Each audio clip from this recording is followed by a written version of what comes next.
요한복음 21장은 부활하신 예수님의 지상에서의 마지막 사역들을 기록해서 우리에게 전해주고 있습니다. 이어지는 사도행전 1장은 승천하시기 전에 마지막으로 제자들에게 남기시는 유언과 같은 당부들이 기록되어 있습니다. 주님은 부활과 승천 사이에 40일 동안 하나님 나라의 일에 대해서 열심히 가르쳐 주셨습니다. 그리고 성령의 세례를 준비하라 라고 알려주셨습니다.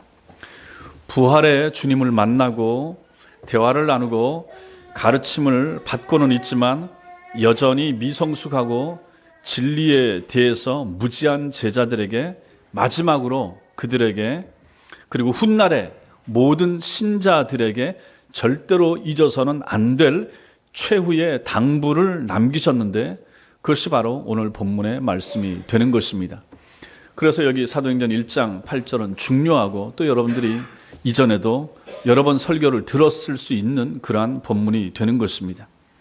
우리도 오늘의 이 말씀을 2000년 전 예루살렘에서 주님으로부터 직접 말씀을 듣던 그 제자들의 감격적이고 뜨거운 가슴으로 이 말씀을 받을 수 있게 되길 바랍니다. 먼저 너희가 알 바 아니요 라고 하는 말씀을 살펴보겠습니다. 복음서라 그러면 마태, 마가, 누가, 요한복음을 사복음서라 부릅니다.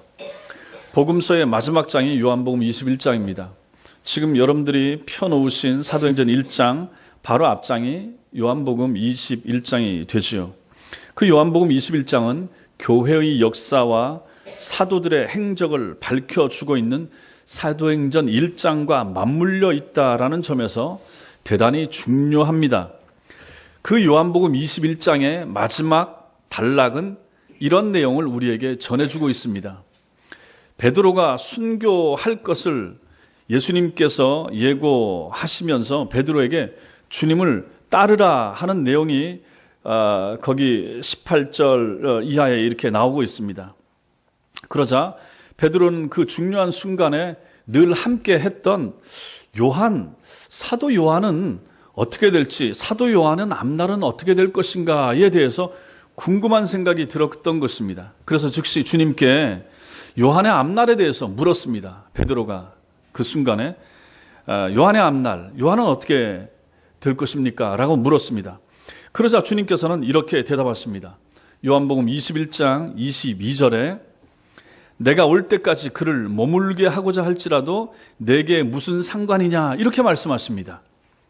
주님께서는 당신이 요한의 앞날을 어떻게 인도하시든지 그것은 베드로 네가 상관할 일이 아니라라고 이렇게 말씀하시는 것입니다. 이것이 사복음서의 마지막 장 마지막 단락에 나오는 내용입니다. 자, 그런데 오늘 이 사도행전 1장에서도 이와 비슷한 본문이 나타나고 있다라는 것입니다. 그게 바로 6절과 7절입니다. 제자들의 관심은 여전히 로마 제국의 식민 통치로부터 자기 나라 이스라엘이 언제 정치적인 해방을 얻게 될 것인가 여기에 초점이 있었던 거죠. 제자들뿐만 아니라 그 시대의 평범한 모든 유대인들의 마음이 그랬다 하는 것입니다.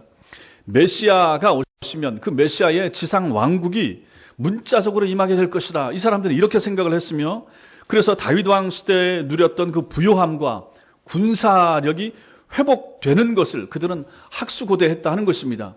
우리가 일제시대에 일본군에게 점령을 당해서 우리 조국이 언제 해방될 것인가를 그렇게 간절하게 기다렸던 것처럼 이스라엘 민족이 지금 그런 마음이었다 하는 것입니다. 그런데 그때에 그 시기에 예수께서 오셔서 놀라운 기적을 행하시고 사람들을 많이 모으시고 한 번도 듣지 못했던 말씀을 전해주시니 아하, 그 시대 사람들은 야, 이분이 우리를 로마의 식민 통치로부터 해방시켜줄 우리의 참된 메시아, 구약 성경이 그토록 얘기하고 강조해왔던 그 메시아가 아닌가. 이분이 정말로 우리를 정치적으로 군사적으로 완전히 해방시켜줄 그분이 아닌가라고 이 유대인들은 충분히 그렇게 생각을 했다 하는 것입니다. 그 생각이 예수님 제자들에게도 그대로 있었던 거죠. 그래서 지난 시간에 살펴본 것처럼 주님께서 제자들에게 예루살렘을 떠나지 말고 아버지께서 약속하신 성령 강림을 기다리라라고 말씀하셨는데 제자들은 그 성령 강림의 때를 이스라엘 해방의 시기로 이 사람들은 오해를 하고 착각을 했다는 것입니다. 그렇게 받아들인 거죠. 그래서 주님께서 이스라엘을 회복하실 때가 그때인지 6절에서 묻고 있는 거예요. 6절 보시면 그들이 모였을 때 예수께 여쭈어 이르되, 그 앞에 4절 5절에서 성령으로 세례를 받으리라고 말씀했죠. 그리고 나서는 6절에서 그들이 묻는 것입니다. 주께서 이스라엘 나라를 회복하시면 이때입니까? 이제 우리 해방되는 겁니까? 독립하는 겁니까? 이제 그들이 그렇게 묻는 거라는 얘기입니다. 여기서 6절에 여쭈어라고 하는 단어가 나오죠.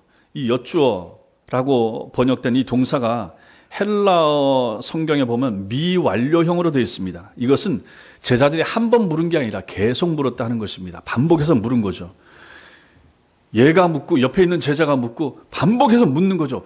정말 그때입니까? 정말 그 성령 세례 온다고 하는 그때가 주께서 일어나셔서 우리나라를 독립시키는, 해방시키는 그때입니까? 라고 반복해서 제자들이 물었다 하는 것입니다. 그만큼 그들의 관심은 자기들의 현실 문제에 집중되어 있었던 거죠. 이에 대한 우리 주님의 답변이 7절이 되는 것입니다. 7절 같이 읽겠습니다. 시작. 이르시되 때와 시기는 아버지께서 자기의 권한에 두셨으니 너희가 알 바 아니요. 여기 나오는 때는 일반적으로 흘러가는 시간입니다. 일반적인 시간. 그냥 우리가 지금 이렇게 보내는 이러한 시간. 시기는 특별한 사건과 관련된 특별한 시간을 말합니다. 시간의 특별한 한 지점. 그게 바로 시기입니다. 주님께서 이 본문에서 이 두 가지 개념, 때와 시기, 흘러가는 시간과 특정한 시간, 이것을 모두 말씀하신 이유는 예수님이 승천하신 이후에 재림 때까지 계속될 말세라고 하는 이 긴 시간, 이 긴 흘러가는 시간과 예수님이 재림하실 그 특정한 시간, 그 카이로스라고 하는 그 시간, 이것을 가르치는 이 모든, 이 종말을 가르치는 이 모든 시간을 하나님께서 계획하시고 진행해 가실 것이라 라고 하는 사실을 강조하기 위해서 일반적인 시간과 특별한 시간, 때와 시기를 다 말씀하시는 것입니다. 이거 너네가 신경 쓰지 말라라고 예수께서 여기서 지금 말씀하시는 거죠. 하나님이 정하신 때가 이르기까지 필요한 시간이나 특별하게 정하신 그때, 이 모두가 다 역사의 주관자이신 하나님의 주권하, 하나님의 통치하에 있기 때문에 그거는 너희가 신경 쓸 바가 아니라라고 예수께서 지금 말씀하시는 것입니다. 보십시오. 요한복음 21장에서 예수님께서 베드로에게 요한의 앞날에 대해서 베드로가 궁금해하자 네가 무슨 상관이냐 라고 말씀하셨죠.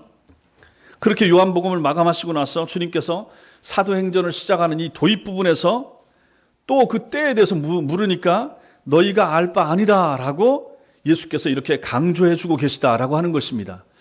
이것을 통해서 우리가 받을 수 있는 메시지가 있다 하는 것이죠. 그것은 피조물인 우리와 창조주이신 하나님 사이에 큰 간격이 있다. 그것을 인정하라라는 것입니다. 하나님이 하셔야 할 부분과 우리가 감당해야 될 부분이 있다. 구분하라라는 말씀이 되는 것입니다. 제자들은 이스라엘의 독립의 날, 회복의 시간을 고대하면서 주님께 그 날과 그 때를 물었지만은 주님께서는 그 어리석은 질문을 오히려 말세와 주님 재림의 날로 연결시키면서 그 날과 그 때는 하나님께 속해 있기 때문에 너희는 알려고 하지 말라라고 주님이 말씀하시는 것입니다. 보십시오, 여러분. 실제로 이스라엘 독립이 언제였습니까? 지금 이때가 예수님 돌아가신 때가 주후 30년경이니까 지금 주후 30년에 이 질문을 하고 있는 거예요. 주후 30년경에 예수님께서 그 날과 그때 너희 소관이 아니니까 그거 알라고 하지 마. 이렇게 말씀하십니다. 그때도 로마의 지배하에 있었습니다. 그리고 나서 이 이스라엘이, 이 유대인들이 언제 회복했습니까? 언제 독립했습니까? 그리고 나서도 2000년의 시간이 흐르고 1948년 유엔에서 이스라엘을 그 팔레스타인 지역에 그 아랍인들과 같이 살 수 있도록 유엔에서 허락을 했지 않습니까? 그때 독립이 된 거예요.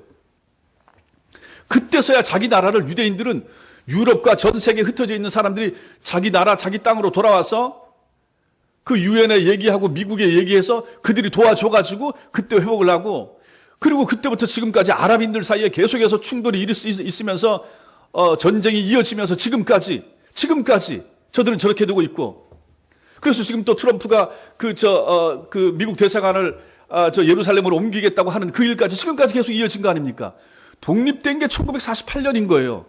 얼마 시간이 되지 않았어요. 2000년 동안도 그 나라는 회복되지 못했다 하는 것입니다.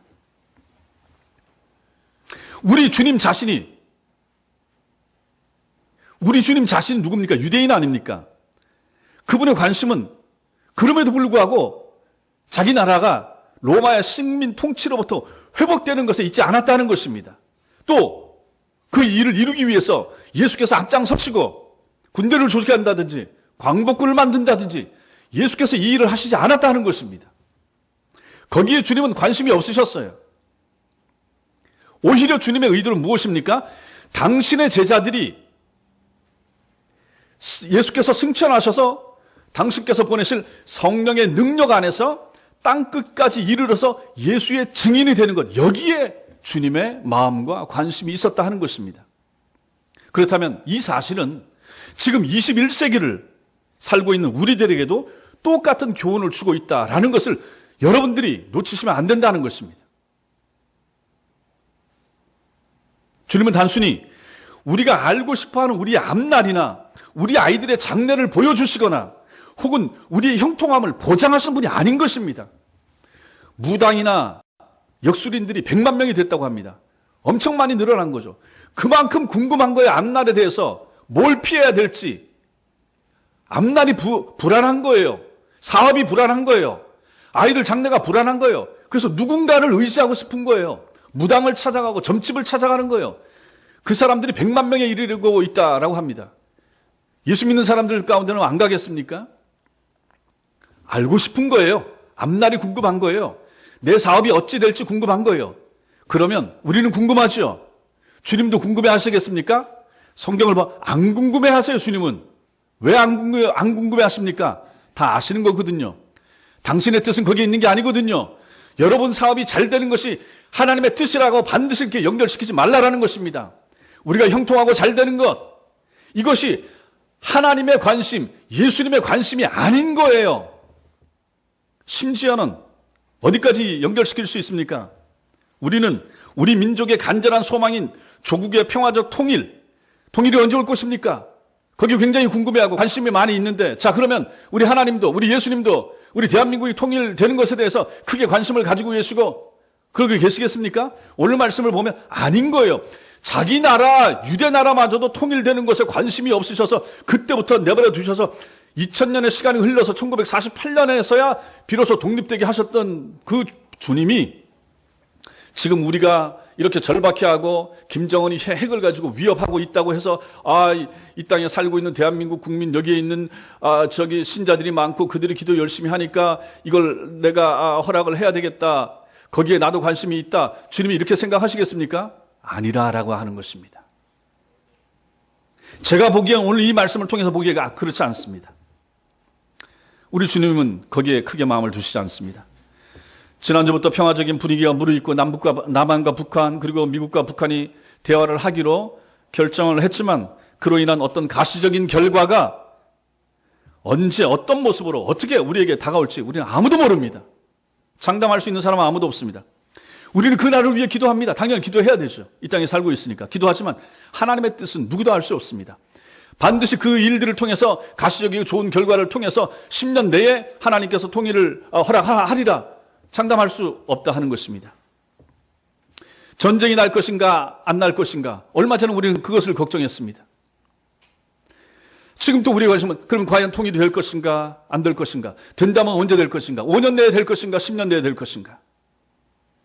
여기에 대해서는 우리는 기도는 하지만 굉장히 여기 매달린다든지 여기에 집중한다든지 이것만을 위해서 달려간다든지 할 필요가 전혀 없다 하는 것입니다. 이것은 우리의 영역이 아닌 것입니다. 이것은 하나님의 영역입니다. 하나님이 하실 분야라는 것입니다. 하나님이 알아서 하실 일입니다. 우리가 애를 쓰고 우리가 힘쓴다고 해서 되는 것이 아닙니다. 하나님이 하십니다. 유대인들에게 독립을 허락하셨던 그 하나님께서는 그 시간을 그때로부터 2000년 후에 하셨던 것처럼 우리에게 언제 이 날을 허락하실지 모르는 것입니다. 이 부분을 가지고 오늘 우리는 이 말씀을 봐야 된다 하는 것입니다. 너희가 알 바 아니요 라고 주님이 말씀하십니다. 우리 앞날, 우리 장래, 아이들의 앞날, 우리의 심지어 결혼 문제까지 기도는 해야 되지만은 거기에 매달린다든지 거기에 몰두한다든지 거기에만 마음이 가 있다든지 할 필요는 없다 하는 것입니다. 왜 그렇습니까? 그 시간은 하나님의 시간이기 때문에 그런 것입니다. 하나님 손 안에 있는 것입니다. 하나님이 아십니다. 우리는 알 바 아닙니다. 우리가 알 바 아닌 것은 알라고 할 필요가 없는 것입니다. 성경에서 침묵하고 여기는 됐다, 여기는 네 영역이 아니라라고 그어주면 우리는 넘어가려고 할 필요가 없다 하는 것입니다. 우리가 안다고 해도 우리가 할 수 있는 것이 또 없기 때문에 그런 것입니다. 그래서 주님은 세상 사람들은 점집을 찾아가고 뭘 한다고 한다 할지라도 신자들은 그러지 말라라고 말씀하시는 거예요. 한날 괴로우면 그날에 족하고 내일 일은 내일에 맡기라라고 주님이 말씀하지 않습니까? 내일의 시간은 내 시간이 아니고 하나님의 시간입니다. 하나님의 시간마저도 우리가 왈가왈부한다든지 거기에 간섭하려고 한다든지 거기에 신경 써서 뭘 하나님의 손을 움직여 보려든지 한다고 해서 하나님이 그렇게 움직여 주시는 분도 아니지만은 하지 말라라는 것입니다. 내가 알아서 한다라고 하십니다. 부모들은 자녀들의 앞날을 자녀들의 먹고 입을 거 부모들이 책임져 줍니다. 그것보다 우리 하나님은 더 우리를 아끼시고 사랑하십니다. 더 철저하게 아시는 분이십니다. 그러므로 우리는 한날 한날 충성하면서 그날 최선을 다하면서 사는 것, 그것이 신자의 삶이고 본분이라 하는 것입니다. 그것을 오늘 말씀이 우리에게 이렇게 알려주고 계신 거예요. 너희가 알 바 아니다. 때와 시기는 아버지께서 자기의 권한에 두셨으니 너희가 알 바 아니다. 우리의 장래나 앞날에 대해서 마찬가지인 것입니다. 기도하지 말라는 말이 아닙니다. 노력하지 말라는 말도 아닙니다. 다 하셔야 됩니다. 그럼에도 불구하고 여기에 집중하고 이것 때문에 불안해한다든지 여기에 올인하는 그러한 삶을 산다든지 할 필요가 전혀 없다라고 말씀하십니다. 우리 아버지께서 알아서 하실 그러한 영역이 된다는 것입니다. 두 번째로 주님께서는 우리에게 대신 우리가 관심을 가져야 될 것이 있다라고 말씀하십니다. 그것이 바로 증인이 되는 것입니다. 앞날에 대해서 너희 신경 쓰지 말고 네가 할 분야, 네가 마음을 둬야 될 분야가 있다. 그 증인이 되는 것이다. 이렇게 말씀하십니다. 요한복음 21장에서 요한의 앞날을 궁금해하는 베드로에게 주님은 22절에서 대답하시기를 만약 당신이 재림하실 때까지 요한을 이 땅에 살려둔다고 해도 그것은 네가 상관할 바가 아니므로 너는 나를 따르라라고 하셨습니다. 이것은 가정법 문장으로 종말 때까지 요한을 살려두시겠다라고 단정하신 말씀이 아니었습니다. 그런데 23절은 기가 막힌 사실을 보여줍니다. 한번 보세요. 요한복음 21장 23절 같이 읽겠습니다. 시작. 그 말씀이 형제들에게 나가서 그 제자는 죽지 아니하겠다 하였으나 여기까지. 이 말씀이 형제들에게 나가서 그 제자는 죽지 아니하겠다 하였으나 즉 예수님께서 대답을 마치신 뒤 제자들 사이에 헛소문이 퍼지기 시작했다 하는 것입니다. 뭐라고 헛소문이 퍼졌습니까? 요한은 절대 죽지 않는다고 우리 예수님이 말씀하셨어. 이러고 다니는 거예요. 그래서 이것을 NIV 영어 성경에 보면 The rumor spread among the brothers 하고 나옵니다. 루머가 그 형제들 사이에 이게 퍼져나가는 거예요. 헛소문이 퍼진 것입니다. 그 소문을 퍼뜨린 사람들이 누굽니까? 철부지 어린애들이나 막 신앙에 입문한 초신자들이 아니라 베드로를 위시한 주님을 3년 동안이나 밤낮으로 모셨던 예수님 제자들이 나가서 예수님한테 방금 그 말을 듣고도 그 말을 이해하지 못하고도 엉뚱한 말을 헛소문을 지어서 퍼뜨렸다라고 하는 것입니다. 그래서 23절 뒷부분에서 사도 요한은 그 헛소문을 정정해 주고 있는 거죠. 그래서 그 뒷부분에 보면 예수의 말씀은 하고 사도 요한이 적는 거죠. 그가 죽지 않겠다 하신 것이 아니라 내가 올 때까지 그를 머물게 하고자 할지라도 네가 무슨 상관이냐 하시는 것이라 이렇게 이제 정정해서 알려주고 있는 거죠. 이렇게 요한복음 21장에서 한심한 수준의 제자들이 사도행전에 이르러서 참된 교회의 개척자로 설 수 있었던 것은 왜 이렇게 됐는가? 그들이 예수님의 증인으로 업그레이드가 됐기 때문에 가능하다 하는 것입니다. 쉽게 말하면 패치를 새로 깐 거예요. 완전히 이제 새로 고침받은 거죠. 성령의 능력 가운데 이들이 권능을 받게 되니까 완전히 수준이 이제 업그레이드가 됐다 하는 것입니다.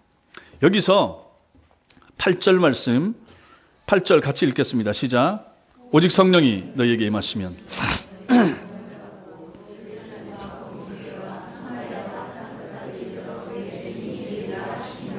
내 증인이 되리라 해서 이 되리라는 동사가 헬라어로 보면 미래형이면서 명령형입니다. 제가 이거 좀 딱딱해 보이고 어려워 보이는 말인데도 이것을 말씀드리는 것은 그 의미가 중요한 거예요. 되리라가 미래형이면서 명령형입니다. 즉 주님의 증인이 될 것이라는 예언, 너희는 반드시 그렇게 돼야만 된다. 예언이면서 주님이 반드시 주님의 증인이 되어야만 한다라고 명령하시는 것입니다. 될 것이다. 돼야만 된다. 되도록 만들 것이다. 이런 내용이 거기 담겨 있다 하는 것입니다. 예수님을 따른다라고 하는 것은 결코 추상적인 관념을 의미하는 것이 아닙니다. 그것은 주님의 명령을 쫓아서 구체적으로 주님의 증인이 되는 것입니다. 예수 믿는 게 그런 거예요.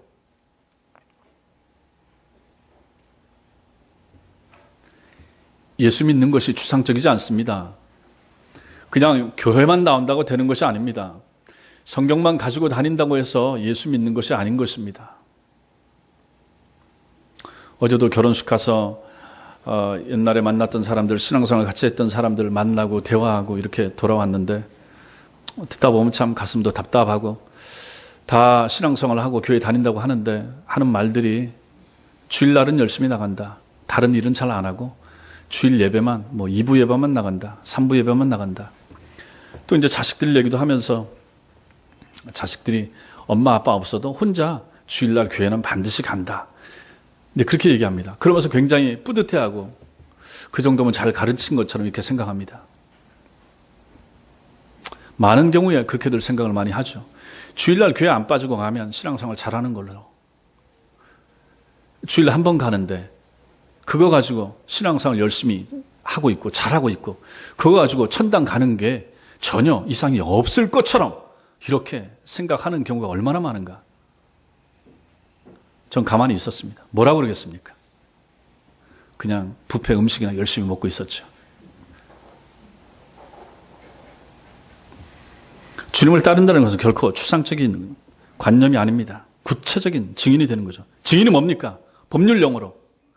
증인이 되려면 세 가지 조건이 충족돼야 됩니다. 증인의 조건 세 가지. 먼저는 보고 들은 것이 있어야 됩니다. 아니 보고 들은 게 없으면 누가 그 사람을 증인 세우겠습니까? 보고 들은 사람이 있어야 그 사람 증인 서주세요 말하는 거죠. 필요한 것을 보고 듣지 못했다 그러면 처음부터 증인 될 자격이 없습니다. 어떤 사건이 일어났는데 그 사건 전에 다른 사건을 얘기할 것 같으면 그 사람 왜 필요하겠습니까? 증인은 반드시 자기가 보고 들은 것이 있어야 됩니다. 두 번째, 증인은 출두 요청을 받으면 반드시 나가야 됩니다. 응해야 되는 거죠. 응하지 않으면 안 되는 거죠. 그러면 영장에 의해서 구인되기도 합니다. 출두받으면 증인은 반드시 나가야 됩니다. 세 번째, 증인은 반드시 진실만을 증언해야 됩니다. 거짓 증언을 하면 이 사람은 위증죄로 처벌받게 됩니다. 주님께서 우리에게 증인되라 라고 하신 것이 바로 이런 의미가 있는 거예요.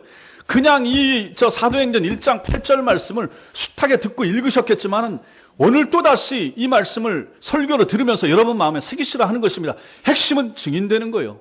핵심은 증인되는 것입니다.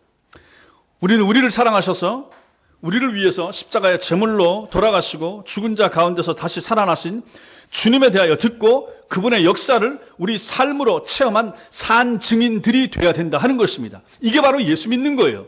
예수 믿는 사람이 나가서 다른 사람에게 말하는 것이 집안 자랑만 한다든지 딸이나 아들 자랑한다든지 손주 얘기만 한다든지 그런 것만 해서는 의미가 없다 하는 것입니다.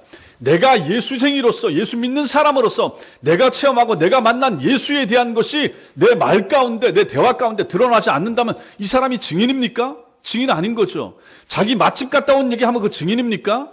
자기 여행 가서 경험한 얘기를 한다 그러면 그 사람 증인입니까? 자기 자식들이 잘난 얘기를 한다 그러면 그 사람 증인이겠습니까? 증인은 그런 말 하라고 예수께서 부름받은 사람들이, 세움받은 사람들이 아니라 하는 것입니다. 우리는 매일 우리의 땅끝에서 주님의 증인으로 출두하는 사람들입니다. 우리가 나가서 만나는 사람, 처음 만나는 사람, 그 사람이 땅끝이에요. 모르는 사람 땅끝입니다. 그 사람과의 대화, 그 사람과의 만남, 거기서 우리는 어찌하든지 간에 신자로서 증인의 삶을 사는 것이 필요하다 하는 것입니다. 주님께서 우리를 법정에 세우는 거예요. 불신자 앞에 세웠을 때 그 자리는 우리는 증인으로 서는 것입니다. 우리의 개인적인 사업적인 필요 때문에 얘기하고 하겠지만 그 가운데서도 우리는 신자인 것을 드러낼 수 있어야 되는 것이고 우리의 삶 가운데 우리가 예수쟁이인 것을 우리 말 가운데 또 행동 가운데 드러낼 수 있어야 그 사람은 참된 증인이라 하는 것입니다. 그리고 그것에서 주님의 증인으로서 증언하는 것이 우리에게 필요한 것입니다. 세상 법정의 증인과 주님의 증인된 우리 사이의 차이는 세상의 증인은 말로만 증언하면 그만인데 반해서 우리의 증언은 우리의 삶으로서 이루어져야 된다라는 그 차이가 결정적인 거죠. 증인을 헬라어로 마르티스라고 합니다. 마르티스라고 말하는데 순교자를 뜻하는 영어 단어 마터. 이게 여기서 파생된 단어가 됩니다. 주님의 제자들은 대부분 마터, 즉 순교자로 생애를 마감했습니다. 들은 것이 분명하고 본 것이 너무도 확실했기 때문에 죽음의 위협 앞에서도 자신이 알고 있는 것을 저버리고 위증할 수가 없었기 때문에 그들은 그렇게 죽음으로써 생을 마쳤던 것입니다. 그래서 마터가 될지언정 마르투스임을 포기하지 않은 것입니다. 헛소문을 퍼뜨리는 이 연약한 제자들을 보십시오. 요한복음 21장에서 말귀를 못 알아듣고 헛소리만 하던 이 제자들이 성령의 능력과 권능을 받은 다음에 어떻게 변했습니까? 그들이 보고 들은 진실들만을 전하는 참된 주님의 증인으로 성장해 갔다 하는 것입니다. 여러분과 저의 삶도 이러한 삶이 돼야 된다 하는 것을 이 말씀이 우리에게 보여주는 거예요. 우리가 언제 어디서나 주님의 참된 증인이 되지 못한다 그러면 우리들의 수준도 헛소문이나 듣고 전하는 혹은 뒷담화나 하는 그런 수준의 교인이 되고 말 것입니다. 말 많은데 교회 아닙니까? 그런 교인들이 모인 교회라면 언제나 말로 인해서 시끄러울 것이고 말로 인해서 상처를 주고받는 일들이 그치지 않을 것입니다. 우리는 그런 말쟁이, 수다쟁이, 고자질쟁이, 거짓말쟁이로 주님 앞에 부름받지 않았습니다. 그런 말을 하려면 입을 닫으셔야 됩니다. 우리는 진리 대신 예수를 전하도록 부름받은 증인들입니다. 그것이 여러분과 저 우리의 정체성이 되는 것입니다. 그래서 말을 할 때 좀 생각을 하면서 깊이 있게 말할 수 있는 그런 사람들이 되어야 된다 하는 것입니다. 증인이 되어야 되는 거죠. 주님 나라에서 말쟁이와 허풍쟁이는 필요 없습니다. 진실된 증인만이 필요합니다. 여러분과 저를 주님께서는 그런 사람들로 부르셨습니다. 함부로 말하지 마십시오. 쉽게 말하지 마십시오. 헛된 말 하지 마시고 의미 없는 무의미한 그런 말들 하지 마시고 음담패설 이런 거 하지 마시고 신자답지 못합니다. 우리가 얼마나 고상한 사람들인데 우리 입에서 나가서는 안 될 말들, 뱉지 말아야 될 말들 저나 여러분들이 하지 않도록 하셔야 된다는 것입니다. 우리 입에서 나가는 말이라 그러면 다른 사람에게 감동을 주고 감사를 일으키고 은혜가 되고 도전이 되고 좀 그런 말들을 해야 되지 않겠습니까? 그게 증인 아닙니까? 우리는 그런 사람으로 부름을 받았다 하는 것입니다. 그래서 오늘 이 말이 우리에게 그래서 8절 말씀이 그것을 우리에게 전해주는 것입니다. 증인이 되라, 증인 되라. 얼마나 무게감이 있는 사람이 되라라고 우리에게 주님이 요청하시는 것입니까? 증인의 삶을 살라라고 하는 것입니다. 학교를 가든지 직장을 가든지 가정에서도 마찬가지입니다. 친구를 만나든지 누구를 만나든지 증인의 삶을 살라라고 하는 것입니다. 여러분들의 주변에 있는 사람들이 여러분을 신자라고 안다 그러면 신자인 여러분이 하는 말은 불신자인 그 친구가 뭔가는 달라야 되지 않겠습니까? 격이 달라야 되는 거죠. 품위가 달라야 되는 거죠. 남이 침튀기는데 같이 침튀기면서 그렇게 말하지 마시고 의미 없는 것에 정치 여기하는 것에 남 비판하는 것에 미투 운동으로 드러나는 사람들에 대해서 험담하고 욕하는 것에 그냥 너무 이렇게 몰두하거나 할 필요가 없다 하는 것입니다. 한마디를 해도 좀 유익하고 한마디를 해도 정말로 주님이 기뻐하실 만한 그런 말을 할 수 있는 증인으로 살아가는 것이 필요하고 그렇게 여러분과 저는 부르심을 받았다 하는 것입니다. 이것이 오늘 8절 말씀이 우리에게 주고 있는 교훈이라 하는 것입니다. 마지막 세 번째로 이렇게 되기 위해서 필요한 것이 무엇인가? 그것이 바로 성령이 우리에게 부어주시는 권능이라 하는 것입니다. 한글 성경은 8절에 오직이 가장 먼저 나옵니다. 오직 성령이 너에게 임하시면. 그래서 오직이 성령과 연결되어 있는 것처럼 보이지만 헬라어 원문에서는 오직이 권능하고 연결되어 있습니다. 그리고 또 이 오직도 영어 성경은 오직이 아니라 그러나라고 번역하고 있습니다. 그래서 오직 권능을 받음으로 혹은 그러나 권능을 받음으로 주님의 증인이 될 수 있다. 이렇게 말씀을 하고 있는 것입니다. 달리 말해서 성령께서 주시는 그 권능을 받지 않고서는 주님의 증인이 될 수 없다라는 그런 뜻이 되는 거죠. 그렇다면 성도들이 성령님 안에서 받을 권능이 구체적으로 무엇인가? 어떤 권능을 받아야 되는가? 그게 중요하죠. 헬라어로 권능이 두나미스입니다. 두나미스. 이것은 능력으로 번역됩니다. 여기서 이제 다이나마이트가 나왔는데 능력이죠. 성경에서 주로 병을 고치거나 귀신을 쫓아낼 때, 아니면 예수님께서 이적을 행하실 때, 혹은 복음을 담대하게 전할 때, 이럴 때 이제 겉으로 외적으로 보이는 것에 사용되는 단어가 능력, 이 단어를 사용합니다. 그런데 우리는 여기서 이 권능이라고 하는 단어를 좀 더 본질적인 차원에서, 내면적인 차원에서 생각해 볼 필요가 있습니다. 전도하려고 하니까 능력이 필요하고 귀신도 쫓아내고 병도 고쳐야 되고 이럴 것 같죠. 예, 그것도 필요하죠. 그래서 그것도 있기도 있습니다. 그러나 좀 더 본질적으로 그게 단가? 겉으로 보이는 능력, 성령 받으면 그렇게 되는 것인가?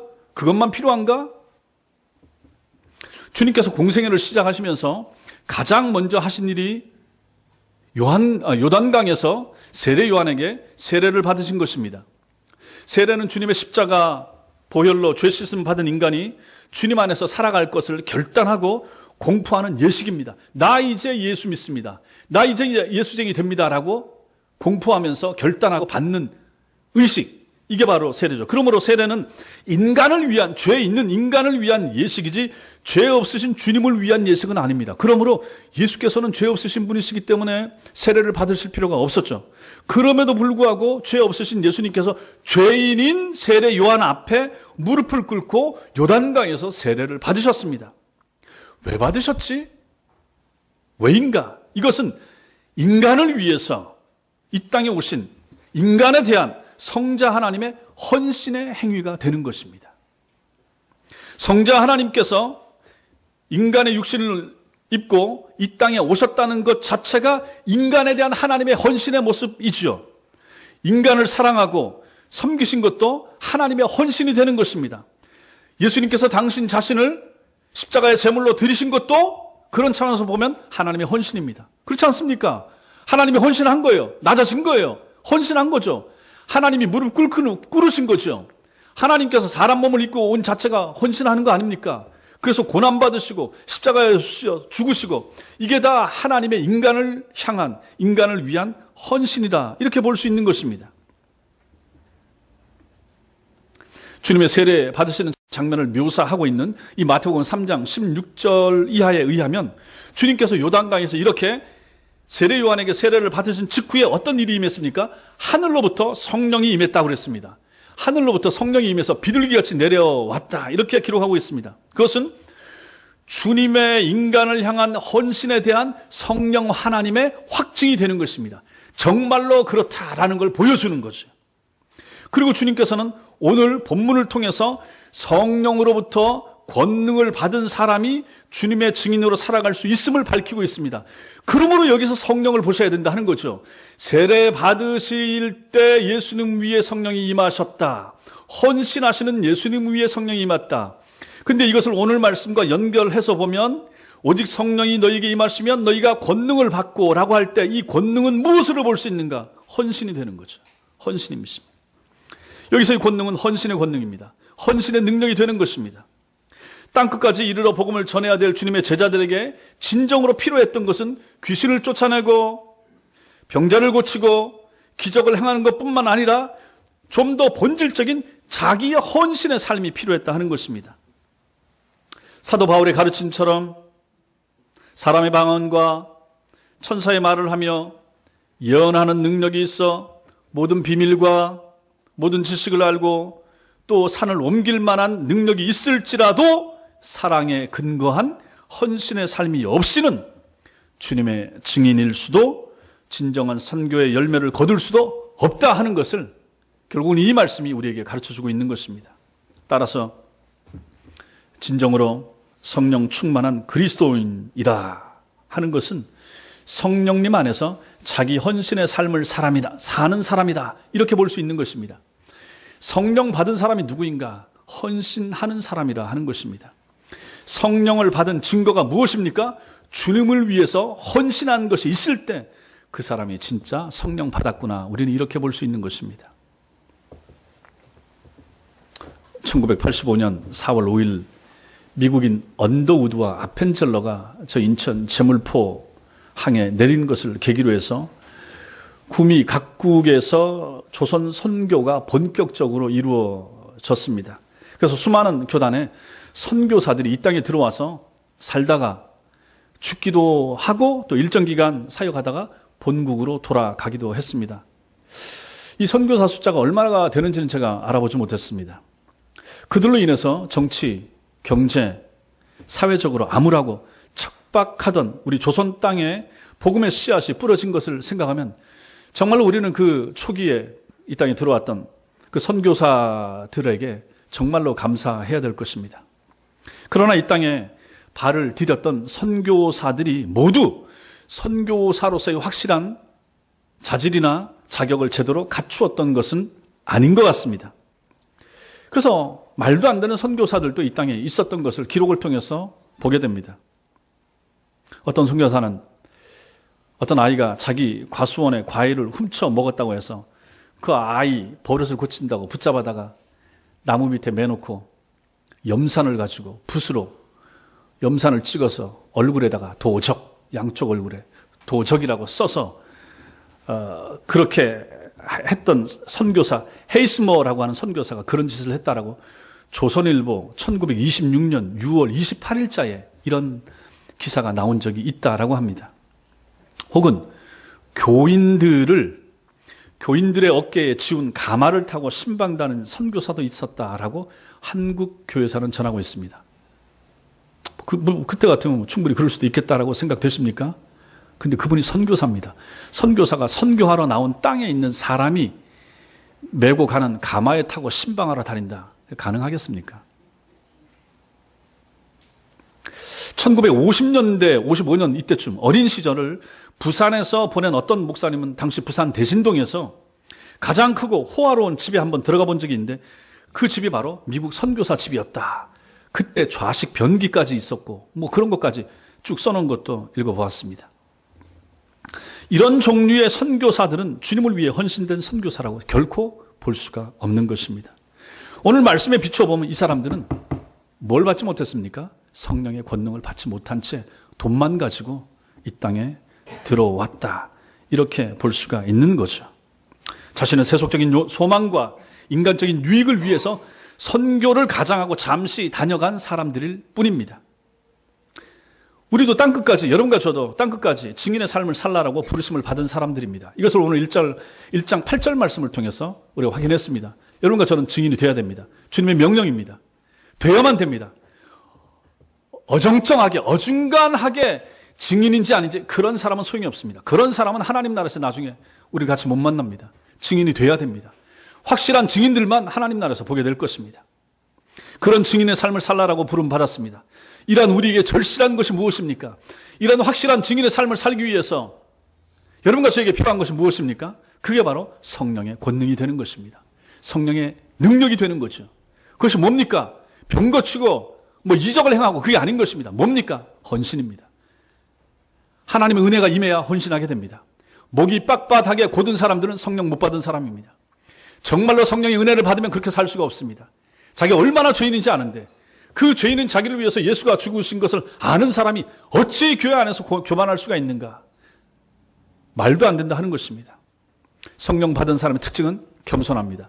성령 받은 사람의 특징은 헌신하게 된다라는 것을 오늘 말씀이 우리에게 알려줍니다. 자기를 부인하고 자신을 주님 앞에 드리는 삶이 바로 그것입니다. 그런 헌신이 여러분과 저에게 필요한 것입니다. 철저하게 저에게도 마찬가지고 여러분들에게도 마찬가지고 우리는 증인입니다. 증인으로 부름 받았습니다. 증인이 되라고 말씀하셨고 증인이 되도록 만들 것이라 주님이 말씀하십니다. 우리는 증인이 되어야 됩니다. 그런 증인들에게 필요한 것이 바로 헌신입니다. 참된 헌신이 필요하다 하는 것입니다.